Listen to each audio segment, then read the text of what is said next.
2023. Tahap 2 kali kalau kalian suka dengan postingan-postingan seperti ini.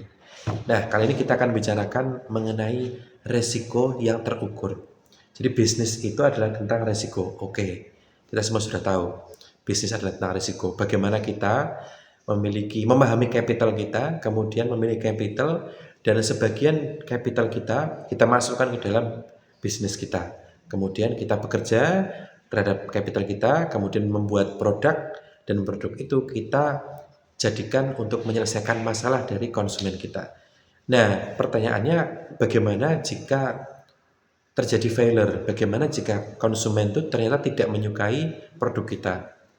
Nah, di sini diperlukan pemahaman mengenai risiko. Makanya kemudian ada satu topik mengenai manajemen risiko. Bagaimana kita memahami risiko, bagaimana kita memitigasi risiko. Karena memang risiko itu pasti ada ya, pasti ada. Bahkan kalau kita bagi-bagi lagi, risiko itu ada risiko yang berat, menengah, dan juga kecil. Nah, sebagai seorang pebisnis, itu sudah naluri untuk menghindari risiko-risiko yang berat. Bahkan yang menengah pun juga dihindari. Jadi risiko yang kecil tetap diambil, karena tanpa mengambil risiko, maka pertumbuhan bisnis itu akan justru melambat. Karena setiap keputusan bisnis itu pasti mengandung dan mengundang resiko. Itu pasti ya, pasti. Tapi kemampuan dan kepiawaian seorang pebisnis, seorang entrepreneur itu akan sangat membantu laju bisnis untuk menghindari resiko-resiko itu kan. Kalau misalkan kita misalnya berjualan punya produk ini, air minum ya, air minum yang segar ya, yang dingin. Maka kita perlu mesin untuk mendinginkan kan gitu. Nah, ini kan kita ada risiko mesin ini berat, besar, kemudian listriknya bagaimana.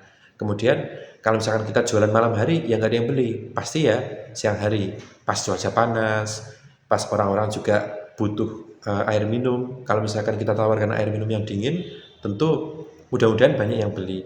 Nah, cuman mungkin kalau di pinggir jalan kita lihat mungkin ada asongan yang pedagang asongan di perempatan misalnya, air dingin. Konsepnya sebenarnya pas, air dan dingin. Cuman mungkin orang-orang yang istilahnya berpikir juga ini bersih apa enggak, jangan-jangan dimasukin sesuatu. Jadi ya tentu juga disesuaikan gitu kan. Cara menyampaikannya, segmennya siapa, ditawarkan ke siapa, itu juga harus dipikirkan sehingga risiko-risiko itu akan terukur. Nah, seperti itu. Oke, tap 2 kali kalau kalian suka dengan postingan ini, dan juga follow akun ini untuk mendapatkan notifikasi postingan-postingan yang bermanfaat bagi pebisnis. Makasih.